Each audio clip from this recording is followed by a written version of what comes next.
Hello everybody, it is me, Jordan Young, aka Sneakernomics, back with another certified hood classic. The world of sneaker news moves at a rapid pace, and so today we're going to be catching up on some recently breaking stories, including the backdooring of these Air Jordan 4 Bred reimagined. We also had a shock drop last night on the Travis Scott website of the up-and-coming Jumpman Jacks. The Jordan 1 Low trophy rooms are being delayed, and we've had a look at the Air Jordan 1 Lattes. All of these sneaker news stories and more in today's episode. Also wanted to give you guys my feedback on a sneaker event that I went to here in North London yesterday called Coffees and Kicks. And I wanted to give you my very first reaction to the recently received Air Jordan 3 Craft Ivories. Right, let's start off with the news. Last night we had the Grammys, and while Travis Scott was performing his Jumpman Jack Jordans, shock dropped on his website. This was an actual shock drop. Not a lot of people knew about this. It wasn't like those Nike shock drops where we know about them days if not weeks beforehand. And apparently the numbers of units made available were incredibly small, meaning hardly anybody got their hands on these. The release coincided with Jumpman 23 changing their logo to the Jumpman Jack logo, as well as the wheeling out of the marketing and promotional material for the shoe on social media. In the video clip, we can see Travis Scott engaged in all of these high energy activities, from extreme sports to basketball to running to working out. And so it seems like this shoe is being marketed as a multi-purpose athletic sneaker that can be used for anything extreme. But this is ironic considering the fact that most of the people that are going to be going for this shoe are going to be engaged in sneaker reselling. Now, if you're thinking about overpaying for these as they bleed out onto the resale market early, just wait, just be patient. When these eventually do release globally further on down the line, they're not going to be reselling for anything like what these early pairs are going to be reselling for. As we know, this type of shock drop and this type of promotional material is done just to build hype, just to whet the appetite. I do think it's a cool shoe, but I'm not overly crazy about it. What do you guys think? Feel free to let me know. Now, we are less than 2 weeks away from the release of one of this year's most hotly anticipated sneaker releases, the Air Jordan 4 Bred Reimagined. And in this video here, you can see pairs of these being backdoored between these two gentlemen. This video was taken in Miami, and in the video you can see this guy being handed boxes of the readily identifiable box of the Bred 4. This box looks like it could accommodate maybe 15 or 20 odd pairs. And it's flagrant. These guys have no shame. They're hardly doing it in some kind of back alley or under a bridge at night or anything. And some people have called into question whether or not it's really worth it. After all, this release is supposedly meant to be quite big in terms of numbers, something like 500,000 pairs. But the truth is, the guy that's in receipt of these is going to be looking to move these early, because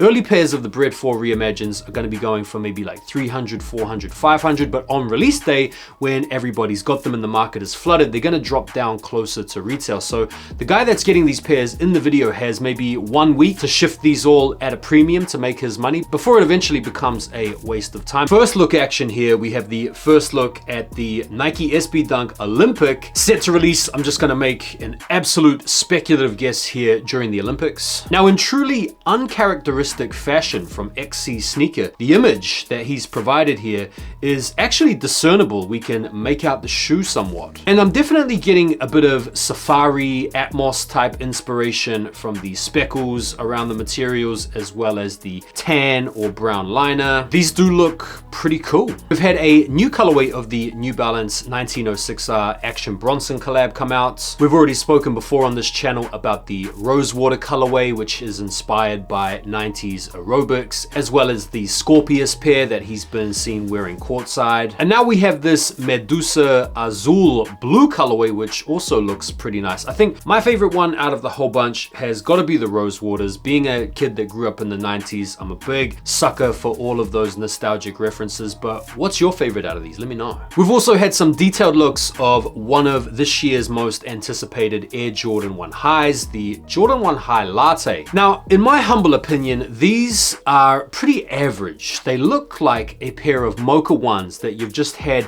sitting on the windowsill in absolutely exposed sunlight for something like 3 months continuous. These, a little bit like the Amamanier 4s, look like they could have just been bleached. Now, I'm not saying they're bad. I'm not saying they're like ugly or anything like that. It's just, they're so close to one of the most popular Jordan 1s in recent times, it feels like they're a little bit unnecessary, but still a nice colorway. Feel free to let me know if you disagree with that take. The Air Jordan 1 Trophy Room Low was set to come out on Feb the 15th, mere days away, but it has been delayed and is now rumored to be releasing later on in March. The 21st to be exact, but you know how it goes with these rumors, you need to take it with a pinch of salt. Now this to my mind might be the second time this sneaker has been delayed. We first heard rumors of this late last year. They were supposed to come out holiday season, and then we had this February date slated, and now they're being delayed again. And I don't feel like it's the type of attention that this sneaker needs. All these delays conjure up in people's minds is thoughts of these sneakers being stolen, being pilfered throughout the supply chain, leading people inevitably to conclude that they've probably been backdoored. What do you guys think?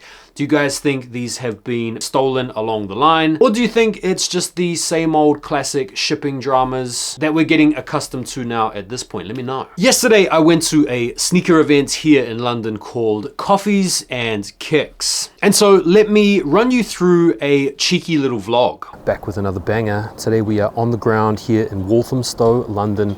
Big Penny Social. And I'm here with my two mates. We've got Puru Mana and we've got Manu, my two mates.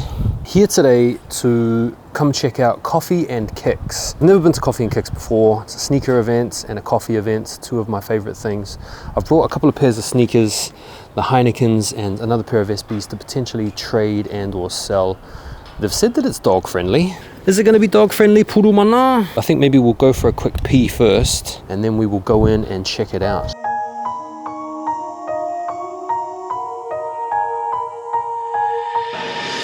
Thanks, man.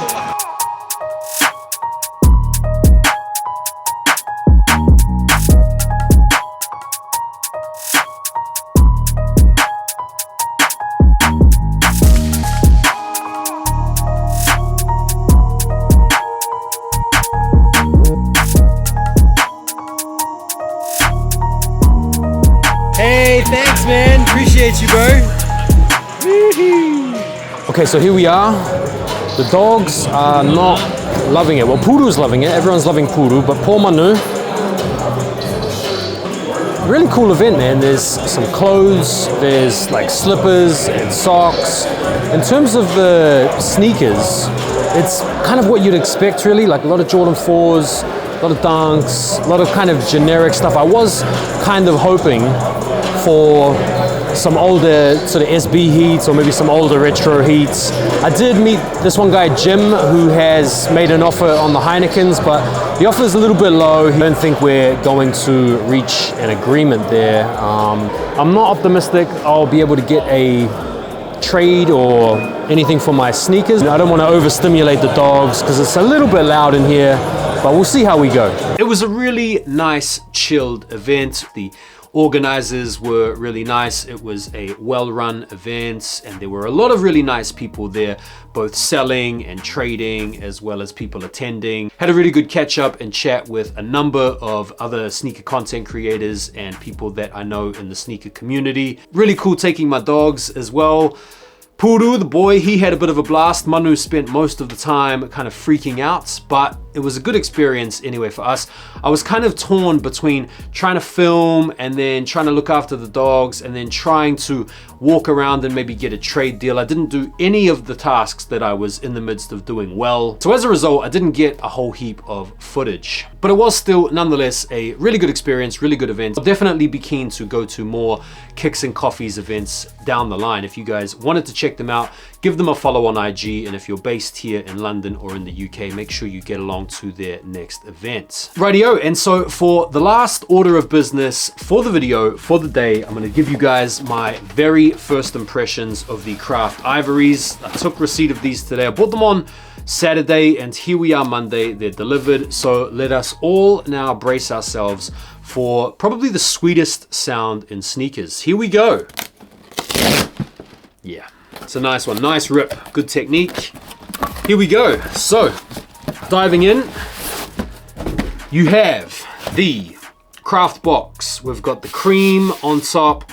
You have the Nike logo and the Jumpman logo stealthily ghosted into one another. Elephant print going down the side. Nice box. Yeah, very nice box. Into the shoes. Woo! Here we go. You know we have to do it. Ah, nice. So here they are. The Jordan 3 Craft Ivories. I've got to say, colorway is really nice. I actually saw a guy at the sneaker event wearing these yesterday, and when I saw them on foot, I was like, damn, they are really clean. Really happy I ended up going for them. Now, I know for you guys over there in the US, these are still sitting, but here in the UK, these actually sold out on the app. And I think like a lot of you guys, I was in between going for them and not going for them. But when they launched on the sneakers app, I thought, I'll regret it if I don't go for them. So I ended up going for them and we got them, and I'm really happy that I got them. So really nice. The materials look good.